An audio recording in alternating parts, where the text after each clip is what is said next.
जय Hind defence aspirants. जब आप एसएसबी इंटरव्यूज फेस करने जाते हैं और पहले दिन स्क्रीन आउट हो जाते हैं तो आपकी फीलिंग न्यूट्रल सी रहती है। आपको बुरा लगता है लेकिन बहुत ज़्यादा बुरा नहीं लगता। आपको लगता है कि यार चल मेरे जैसे और बहुत सारे हैं। पांचवें दिन जब आप कॉन्फ्रेंस से बाहर हो जाते हैं तो दिल दुखता है, बहुत बुरा लगता है कि यार कुछ ना कुछ पार्ट कमी रह गई थी।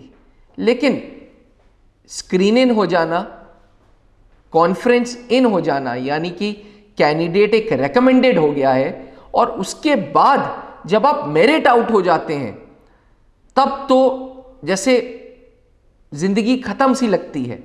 जी हां डिफेंस एस्पिरेंट्स, आज मैं आपको बताऊंगा व्हाट इज मेरिट आउट।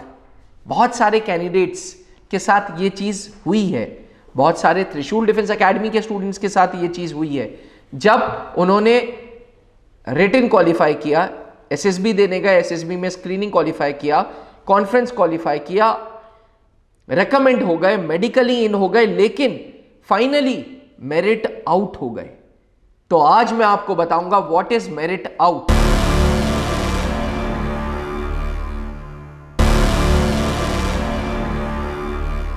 ऐसे लेवल ऑफ कैंडिडेट्स की तादाद अब बढ़ती जा रही है। तो ऐसे स्टूडेंट्स ने मेरे से रिक्वेस्ट की कि सर हम इतनी मेहनत करते हैं, रिटन क्वालिफाई करते हैं, स्क्रीनिंग क्वालिफाई करते हैं, एसएसबी क्वालिफाई करते हैं, रिकमेंडेड कैंडिडेट होते हैं, उसके बावजूद हम लोग मेरिट आउट हो जाते हैं। तो ये मेरिट आउट आखिर चीज़ क्या है? डिफेंस एस्पिरेंट्स जब भी फौजी सेटअप में वैकेंसीज क्रिएट होती हैं, फौजी सेटअप मतलब फौजी अकेडमीज में, national defence academy, Indian military academy, officers training academy, उस अकेडमीज को उस वैकेंसीज को फुलफिल करने के लिए नए कैंडिडेट्स को रिक्रूट किया जाता है। रिक्रूटमेंट के तरीके अलग अलग हैं, एंट्रीज अलग अलग हैं, सब में एक चीज कॉमन है, एसएसबी इंटरव्यू देने की।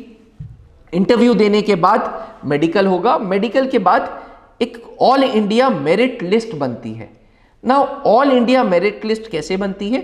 ऑल इंडिया मेरिट लिस्ट बनती है आपके रिटन के स्कोर को कैलकुलेट करके और आपके एसएसबी इंटरव्यू के स्कोर को कैलकुलेट करके।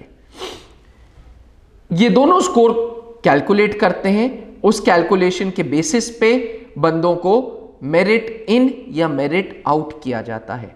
अब आप सोच रहे होंगे कि ये वाई मेरिट आउट ही क्यों? तो हर फौजी अकेडमीज की, चाहे वो नेशनल डिफेंस एकेडमी हो, चाहे वो इंडियन मिलिट्री एकेडमी हो, चाहे वो ऑफिसर्स ट्रेनिंग एकेडमी हो, कोई भी सेटअप हो, सबकी एक कैपेसिटी है।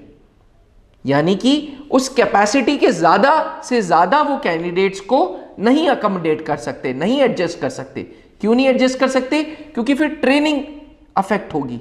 अगर एक रूम में 40 कुर्सियां हैं, हम 40 स्टूडेंट्स को बैठा सकते हैं, चलें एक दो को खड़ा भी कर लें, 41 42 हो गए। लेकिन हम ये थोड़ी ना कर सकते कि 40 कुर्सियां हैं और 80 कैडेट्स को ले लें, 80 बच्चों को क्लास में बैठा दें। ऐसा बिल्कुल नहीं है डिफेंस एस्पिरेंट्स। इसीलिए हर ऑर्गेनाइजेशन हर एंट्री के बेसिस पे कैंडिडेट्स को मेरिट इन या मेरिट आउट करती है। मेरिट आउट बेसिकली मतलब ये हुआ कि आपका रिटन का स्कोर, आपका एसएसबी का स्कोर मिला के इतना कन्विंसिंग स्कोर नहीं था कि आपको वो सीट दी जाए। आज के ज़माने में कैंडिडेट्स की तादाद बहुत ज़्यादा है और वैकेंसीज कम है। अब जो कैंडिडेट्स पास तो हो जाते हैं लेकिन स्कोर उनका बहुत कन्विंसिंग नहीं होता, उनको मेरिट में नहीं रखा जाता है डिफेंस एस्पिरेंट्स। आई होप आपको थोड़ा बहुत लॉजिक समझ आ रहा होगा। आप सोच रहे होंगे अखबारों में, न्यूज़ चैनल्स पे, सोशल मीडिया पे ये हर जगह सर्कुलेटेड है कि 8000 अफसरों की कमी है, 5000 ऑफिसर्स की कमी है, 6000 ऑफिसरों की कमी है आर्मी में, एयरफोर्स में, नेवी में। फिर मेरिट आउट क्यों?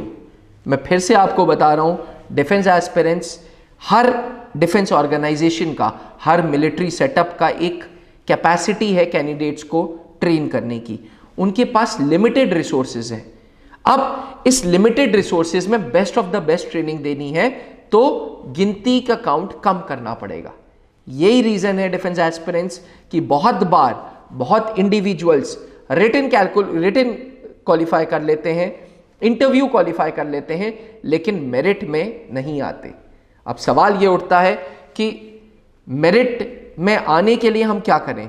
तो डिफेंस एस्पिरेंट्स मेरिट में आने के लिए अपना रिटन एग्जामिनेशन अच्छे से करिए। उसका रीज़न ये है क्योंकि रिटन आपके अपने हाथों में है। एसएसबी इंटरव्यूज़ का रिकमेंडेड कैंडिडेट्स को भी स्कोर का बिल्कुल नहीं पता चलता, आपका क्या स्कोर है क्या नहीं है ये आपको बिल्कुल नहीं पता चलता। इसलिए मेरी आप सारे कैंडिडेट से, आप सारे डिफेंस एस्पिरेंट से एक गुजारिश है कि जिस भी एंट्री के लिए आप जा रहे हैं, आप एनडीए के लिए जा रहे हैं, आप सीडीएस के लिए जा रहे हैं, एफकैट के लिए जा रहे हैं, आने वाले समय पे girl cadets military nursing services के लिए तैयारी करेंगी, प्लीज मेक श्योर कि रिटन में हम कोर्स स्कोर को अपना खींच दें, इंक्रीज कर दें। क्योंकि अगर रिटन में स्कोर इंक्रीज हो गया तो हम मेरिट आउट के चांसेस में बहुत कम रहेंगे, हमारे chances of being merit out कम रहेगा।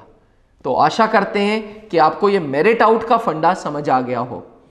फिर से बता दूं एक लाइन में, मेरिट आउट कैंडिडेट इसलिए होता है क्योंकि सेटअप्स, मिलिट्री सेटअप्स में वैकेंसीज आर लिमिटेड।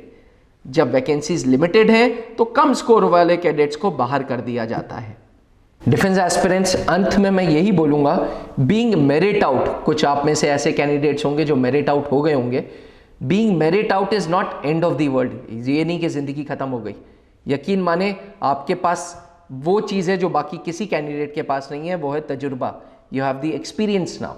अगर ऐसे कैडेट्स हैं या आप में से कोई ऐसा कैडेट है जो ये वीडियो देख रहा है, तो प्लीज़ बी रेस्ट अश्योर्ड, अगली बार पक्का मेरिट इन होंगे और अपने सपनों को पूरा करेंगे।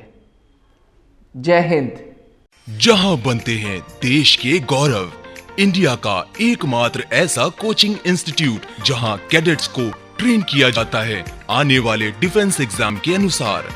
अगर आपका भी सपना है भारतीय सेना में शामिल होकर देश की सेवा करने का, तो आज ही ज्वाइन करें त्रिशूल डिफेंस एकेडमी।